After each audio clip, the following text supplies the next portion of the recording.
Okay, I want to show you a little bit more about this whole star business and angels, okay? Now there's a few other ones here that we might want to talk about, so let me go back to here, okay? So this one says, the stars fought from heaven, from their courses they fought against Sisera, okay? This is Judges 5:20. So we can see here that the stars are referring to angels, okay? And we also see that that they're doing battle, or that there might be some fallen angels too. We're going to see that in a second, okay? All right, so this is in Job. It's when the morning stars sang together and all the sons of God shouted for joy. Job 38:7. And then we have, but you said in your heart, I will ascend to heaven. I will raise my throne above the stars of God, and I will sit on the mount of assembly in the recesses of the north, Isaiah 14:13, okay? Now, who is this? Who's saying, I will ascend to heaven, I will raise my throne above the stars of God? Well, that was Satan, folks, okay? He was doing the whole I thing there, all right? And then we have, though you build high like the eagle, though you set your nest among the stars, from there I will bring you down, declares the Lord, Obadiah 1:4, okay? So now, I want you to think about this, because some of you have probably been poking around a little bit. You realize that there's a lot of underground military bases and underground facilities for the ultra wealthy, and they're building, into the rocks, into the cliffs, into the mountains, under the ground. They've even got places in the ocean. They're like underwater hotel kind of things. And then there's also this thing about Mr. Elon, who's trying to send people to Mars, right? So what does this say right here? Though you build high like the eagle, though you set your nest among the stars, from there I will bring you down, declares the Lord, okay? So all these elites think they're going to run around and hide in the rocks and in the cliffs and under the water and up in the sky, on Mars. And he's telling them right here, it's not going to work, okay? You can try to make a nest among the stars if you escape from this punishment, this tribulation, if you want to, but it's not going to happen, all right? And then we have, this is the main one we're talking about on this little series that we're on about Pleiades, or how do I say that right? Pleiades, I think that's right. In his right hand he held 7 stars, and out of his mouth came a sharp 2-edged sword, and his face was like the sun shining in its strength. Revelation 1:16, okay? So I want to talk about this 7 stars right here, and let's go ahead and do the next couple ones here too. But there's something in this book of Revelation, to these letters to the churches, that you need to realize, okay?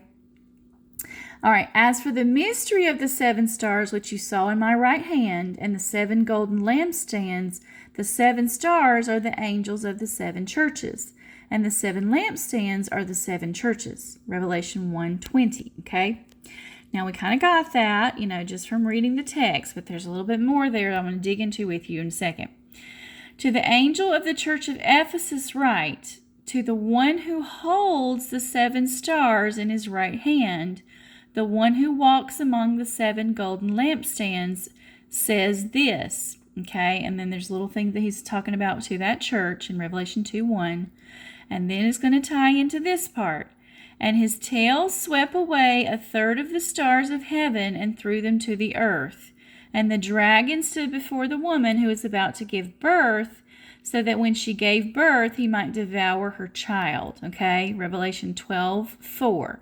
Now this would be the sign of the dragon, the part we have not seen yet, okay? And he's going to throw some stars down to the ground, okay, down to earth. And I've seen this in a vision, or a dream, a night vision, okay?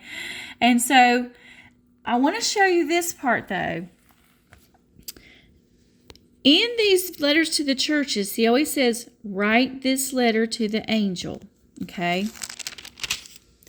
Then we got here, again, write this letter to the angel. And then over here, write this letter to the angel.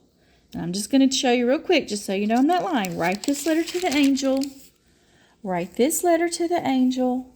Write this letter to the angel, okay? So this happens for all 7 of the churches. Now I want you to ask yourself this question.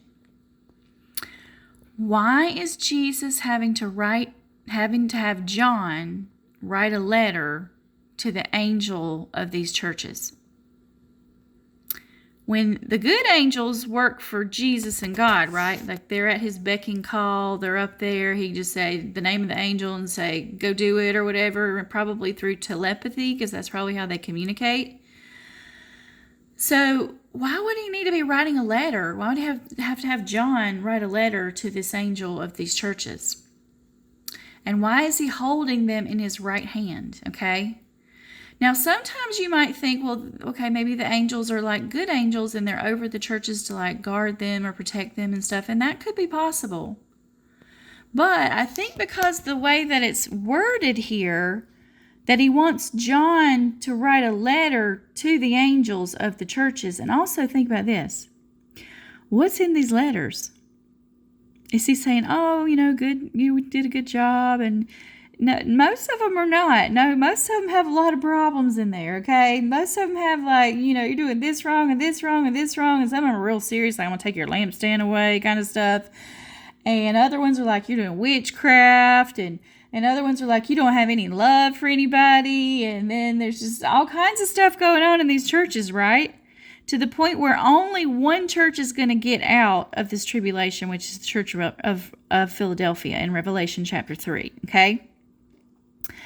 So, since these letters are not like glowing commendations for these churches, to me it would seem like that the angels that he's writing these letters to are the evil angels, the powers, the principalities of the air that are causing these kinds of problems to happen in the churches, okay? And I'll explain to you. Let me just see if I can find one for example here. We'll take a couple of examples. Okay, this is a good one here. All right, this church in Thyatira, well, they've got a lot of problems here, okay? Now, I have some little notes in here that are just kind of what I think might be going on here. Now, this is not a word of knowledge. It's not a prophecy or anything. But I think this could be those people that are born into the occult. They might be the Hollywood singers and stuff that you hear about. They're sold to the devil and all this kind of stuff. And they actually do that, like to give him complete permission over their bodies. Now, could they get saved still? Sure they could, okay? It's not a done deal. It's not like, oh, I gave him my soul, so I'm doomed forever.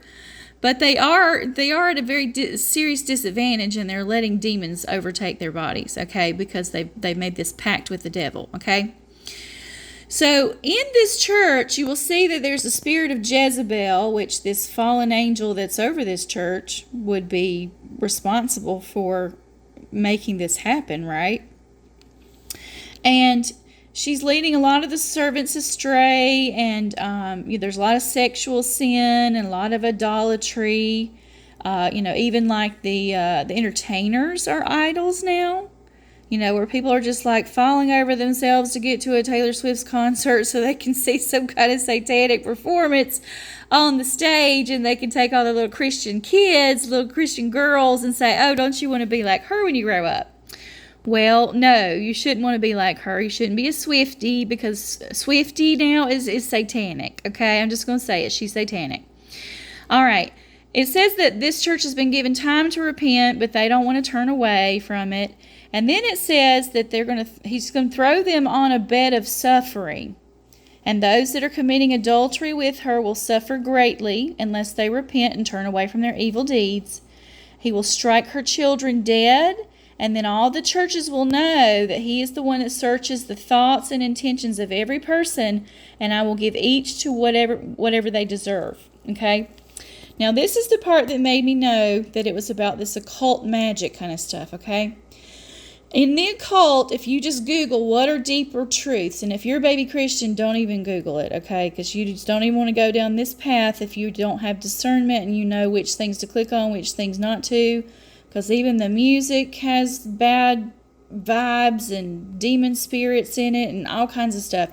But if you are a pretty, solid Christian, just Google what are deeper truths, what is that about in Satanism, okay? And it will tell you that these are like these things that they think are gonna make them go to a higher level or all this kind of stuff, but it's just all occult magic stuff. That's all it is, okay?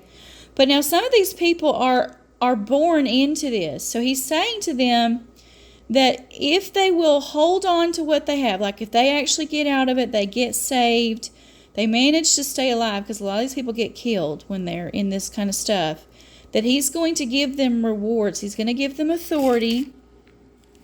They're going to get to rule the nations and smash their basically their captors like clay pots, okay? They're going to have a dominion over those people, okay?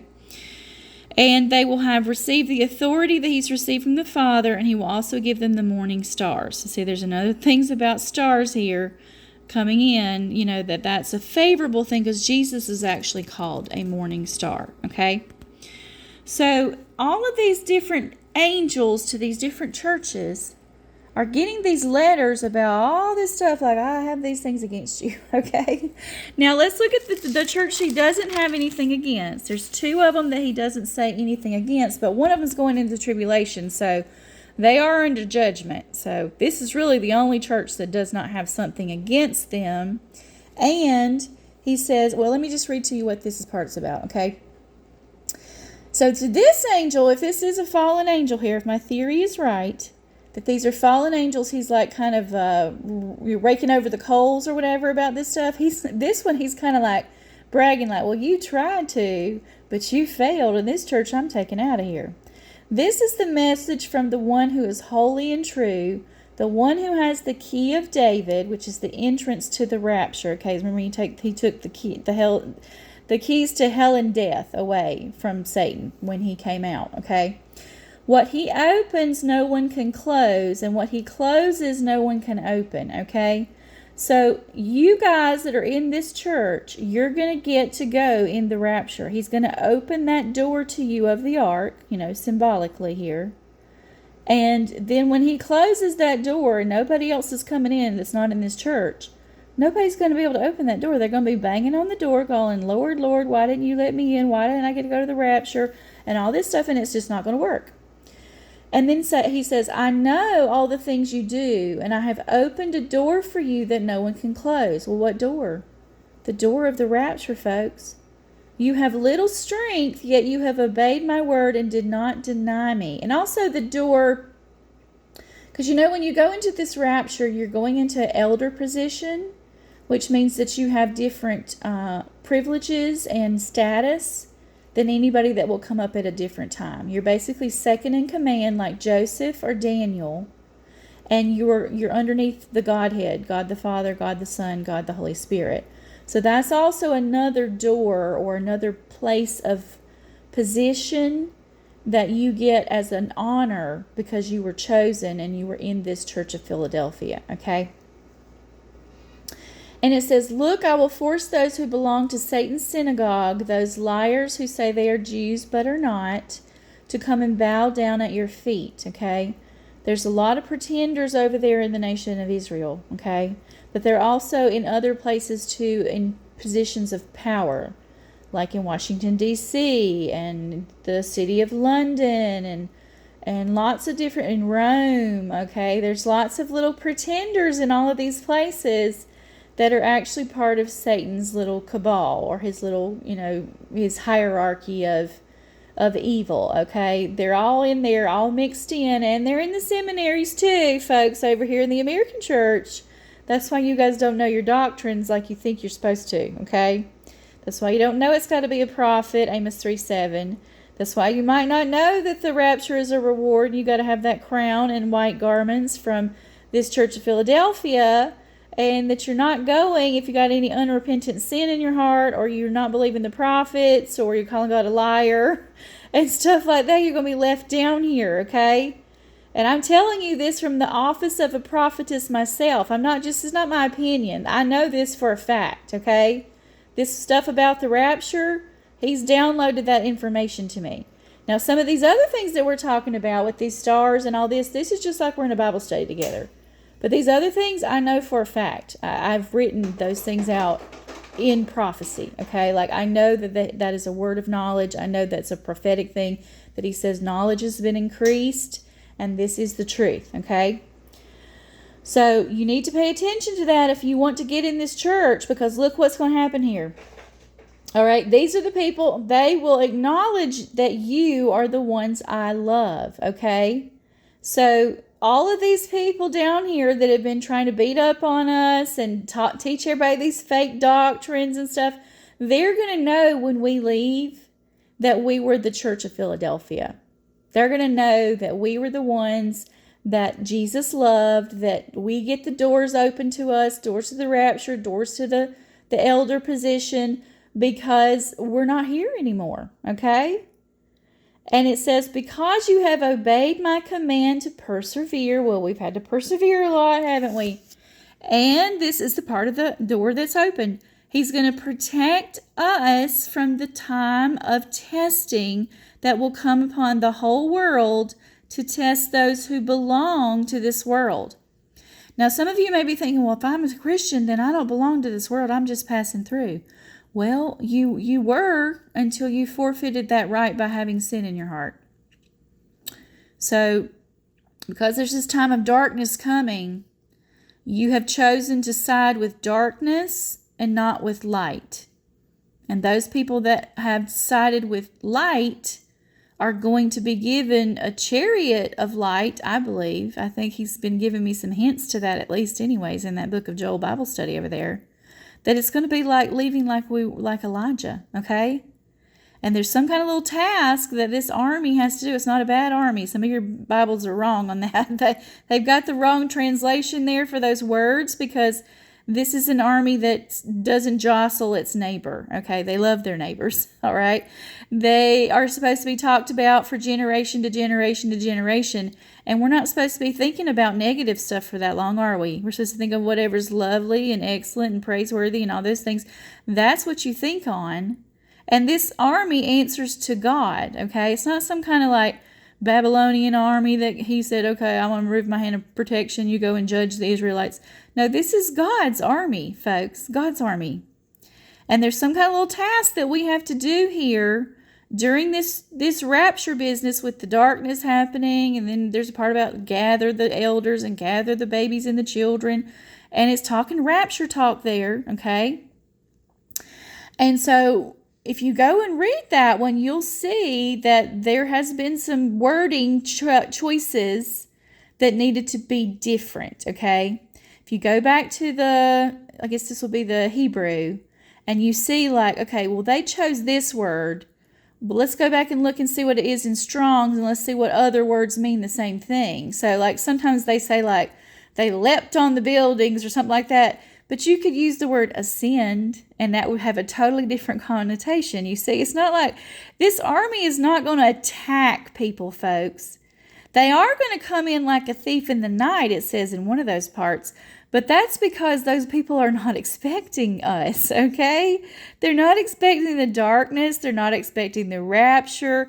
They're not expecting people that are going to be glowing, because we're going to be the shining ones, okay? There's a verse somewhere in here about that too in Daniel. I'll have to see if I can find it for you, but we'll see. I'll put it in the description box if I can't pull it up real quick. But basically, when these stars fall out of heaven and the light dies out of them, well, the light's going to pop up over in us, guys. That's what's going to happen. Okay, so we're going to be glowing, and we're going to have this glowing thing inside of our body somehow. And Miss McHunna over there, Halingwe, she said she saw it kind of in her belly area, and that she felt peaceful during the darkness. So we are going to be down here, at least the grown-ups are. Now, he may take the kids out as like a first fruit of the living and pull them up, and they don't get to see all this darkness, because it's scary. It's really scary. You do see creatures in it. You do feel the evil. It's like an evil that can be felt. You don't want to look at it. You don't want it to touch you, okay? You want to get as far away from it as possible. Go look at my dream, and it explains completely how I felt when I was experiencing this. And it's not to say that the people who are going to be raptured are going to experience that necessarily. I think he was just letting me experience it so I could tell you don't want to be in it. You know what I mean? So, but according to Miss McHunna, you don't feel it if you are saved, all right? And the people that got on the bus are saved because they're going in the rapture. All right? So this part here, you have to have the crown. It says, hold on to what you have so that no one take your crown away from you, okay? Well, how could that happen? Well, Jesus can take your crown away from you. He could be the no one. He could be the one to take it away from you. If you have any unrepentant sin in your heart, any secret sins that you're not going to let go of, you got some kind of habitual sin that you won't give up, or if you have the sin of unbelief or not believing the word of his prophets, okay?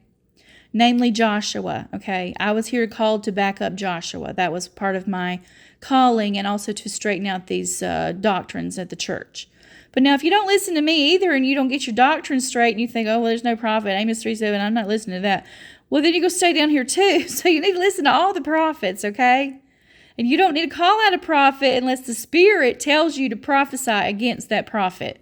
Whether it's a word of knowledge or he calls you into a prophet role, which can happen to anybody that's a believer, folks. You're not in some kind of elevated status to get to be a prophet. It's just whoever's willing and whoever he trusts is really what it's about. That's really all it is. And who has you been preparing for this position? All right? You got to have like the knowledge or the skills. He knows that you're the kind of person that could do this job, and also that you have been humbled, okay? I can just about guarantee you, about 99% sure, that Miss McHunna over there and Joshua have been humbled by the Spirit, because I know I have been. I know I have been through it about the past 10 years of my life. You wouldn't believe the stories that I could tell you, okay, of stuff that's happened to me. But he knows that he has to do that so that he knows that we're humble enough that we're going to, no matter what happens to us, we're going to seek him and we're not going to give up on him. We're not going to throw away our faith because bad times came. And that's why he picks certain people for certain things, okay? But it doesn't mean that anything's different about us than what's about you. And that's why I don't understand why people can't understand. Well, how are you a prophet? What did you do to be a prophet? Well, I didn't do anything. I guess I just got humbled, and I'm just one of these people that so I'm not going to be afraid to tell people what's what. So that's all I know, all right? And I listen to him, and learning this Bible's like a hobby to me. So I guess that's why he picks who he wants to pick. But, you don't need to throw stones at Joshua over there or Miss McHunna over there either, because they're his choice of who he wants to pick. And they are doing his will, and they are saying the right things because he's telling me, yes, both of those people are my prophets. And we hear him in our head really loudly when he talks to us. That's how he said. That's how it says it. So that's how you get, I'm not saying that I have inscribed anything like the Bible was, but you do get words, and he will tell you the words to write down exactly. And you will hear it, and you will write them down. And then he will tell you to prophesy. And sometimes when he tells you to prophesy, he gives you a word in your head real loud, and you speak it. That's how you prophesy. So I'm just telling you, this is how it is. This is how it works, okay? So you do need the crown, and all who are victorious will become pillars in the temple of my God, and they will never have to leave it. And I will write on them the name of my God, and they will be citizens in the city of my God, the new Jerusalem that comes down from heaven from my God. And I will also write on them my new name, okay? So all of these people in the Church of Philadelphia are going to get his new name on us, okay? That's what's going to happen. And you want to be in this group, or else you're not going, okay? You're not going to miss that. You're going to die for your faith, and you're going to be coming up in seal 6. And some of you might be going, well, how do we do that? We're not appointed to wrath. Well, the wrath doesn't start till seal 6, folks. All of those things, 1 through 5, you've had before on the earth in some level. Now, it may be worse, but it's still just judgment. It's not wrath until angels start doing it and the skies roll back and all that. So anyone with ears to hear must listen to the Spirit and understand what he's saying to the churches, okay? You don't want to lose your crown, okay? And I think that these angels here in this book of Revelation may just be the angels that are causing these churches to fall, okay? And that's why he's writing the letter instead of just talking to his servants, the angels, because they're all up there with him right now. And he talks to them probably through telepathy, because that's how he gives a word to a prophet. We just hear his voice really loud in our head. And that's probably how those servants up there also do it, because they probably hear his voice really loud in their head. But the fact that he's having John write a letter to these over here means that they don't hear his voice anymore, is what it would sound like, okay? They don't hear his voice. And that's why he has to write it in the book here in the prophecy to be like, hey, you guys, you've been messing around in my churches here, haven't you? And this is what's going to go down here, and this is what's going to happen to these people who've been listening to you. So it's kind of like a exhortation to the angel, because you're a fallen angel, you're messing up here. But it's also an exhortation to the churches that are following these false angels, false gods. We got, who else do we have here? Let me show you some of these, okay? So we also have here, we talked about Jezebel. We've got these people here. This is in the church of Pergamum, where they got some teachings of Balaam and these Nicolaitans. And I'll have a whole video here on these people and what they do and what that's about. It's more likely translating to this once saved, always saved stuff here in the modern day. And so you need to go look at that. If you've got that in your head that, once you're saved, you're always saved, and you can never do anything to lose your salvation. You can never have to go to this place called outer darkness where the hypocrites are. Well, there's a big long list of sins in 1 Corinthians over there that says you can. You're not going to have any part of his kingdom if you're doing those things still. He's not talking to the unsaved or the unbelievers, guys. He's talking to the saved. He's also talking to the saved here in this one here. This is the church of Sardis. He says to them, all who are victorious will be clothed in white. I will never erase their names from the book of life, but will announce them before my Father and his angels that they are mine. Well, this is talking to churches, folks, not unbelievers, okay? So why is a church going to have its name erased, or actually a person in the church? Because all of these are on a personal application level, okay? Why is that person going to have their name erased from the book of life? Because they're engaged in some of these sins in 1 Corinthians over there that he says, nope, you're not coming in if you're doing that. Think about the wedding parable too, where he says, hey, what are you doing coming in here? You're not wearing the right wedding clothes. Get out. You're going into outer darkness. Bind him hand and foot. Throw him out there with the hypocrites. Some of you talk about cutting them into pieces and stuff. So listen, God's not kidding about the sin, y'all. He's not kidding about it. He's not going to tolerate it. He's not taking a dirty bride for this rapture reward, okay? He's not taking a Hosea prostitute wife. You have to be pure and clean in heart, and you have to have no sin of unbelief or calling God a liar by not believing his prophets. There are plenty of evidences in Scripture and on this channel, if you want me to go through it verse by verse with you, that he's going to be delayed. It's not going to work the way that you think it should work, just like it didn't work the same way they thought it should work when he came the first time. They thought he was going to be king and rule, right? Well, he came to die, all right? He came to die the first time. And he's doing something different with this rapture than what you would think he would do.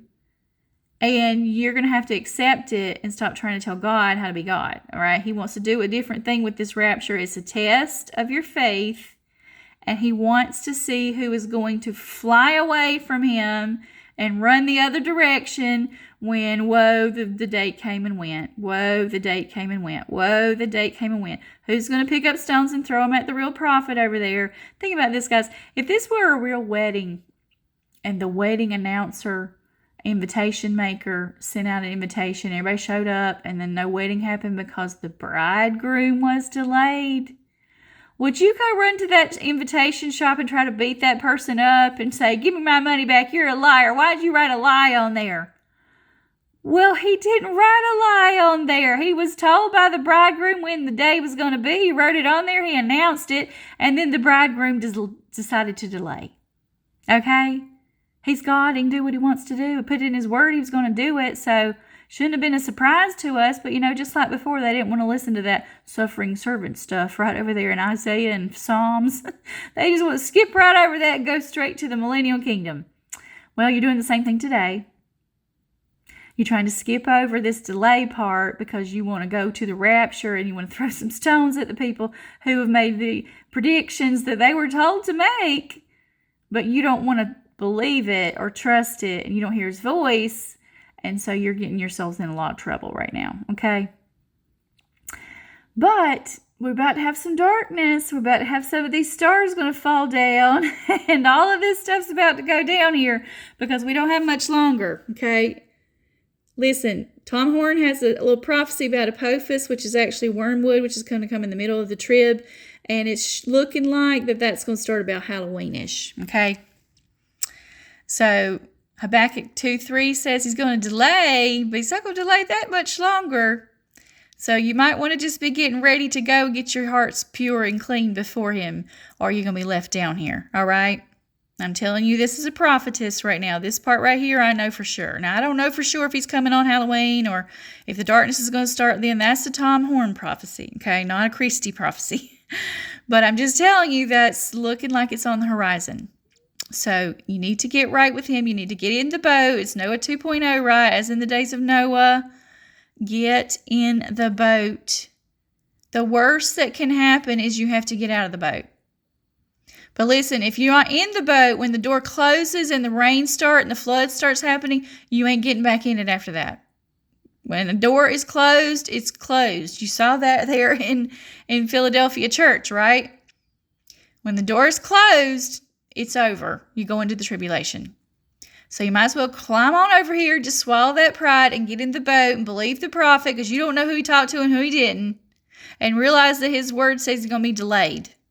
All right, multiple times. Some of the parables, like 3 times they went out and invited some more people. Another invitation went out. You guys don't want to believe it, but I'm telling you, the prophecies are the parables are prophecies. Okay, they're coming alive before our eyes. Especially the whole one about the wicked servant that goes to beat his fellow servants when the master's delayed. It goes out and lays out with the drunkards. That's the unbelievers over there. That one's already come true. And so have the ones about the different invitations. We had 3 invitations, didn't we? That's all about the wedding feast in Matthew 22 and Luke 14. Those parables have multiple invitations going out, folks. Not to mention Matthew 25:5, Habakkuk 2:3, Hebrews 10:37, if you want from the New Testament, there you go, and Ezekiel 12:28. And that one says that, hey, all these things that you say are never going to happen and never going to happen, and these prophecies are not coming to pass. He says, oh, yeah, they're coming to pass. And they're going to come to pass now, is what it says in those verses. Go back and look at that. And it's chapter 12 of Ezekiel. You'll see. He's not playing around with it. His word's not going to return him void. Okay? And we've already had another prophecy come true as well, 2 Peter 3:3-4. The mockers and scoffers prophecy has been fulfilled, folks, because Joshua is Noah out in front of the ark, Amos 3:7. And y'all don't want to see it. So you can bang on the door if you want to and cry, Lord, Lord, but once it's shut, you just saw what I showed you there. It's over by then, okay? It's over. So you better choose wisely because these stars are about to fall out and some darkness is about to happen and the rapture is about to come upon us, and you better be ready, okay? You better be ready and spotless and having no sin in your heart, and you better get ready to meet the Creator face to face, okay? All right, I hope y'all listen. I love you.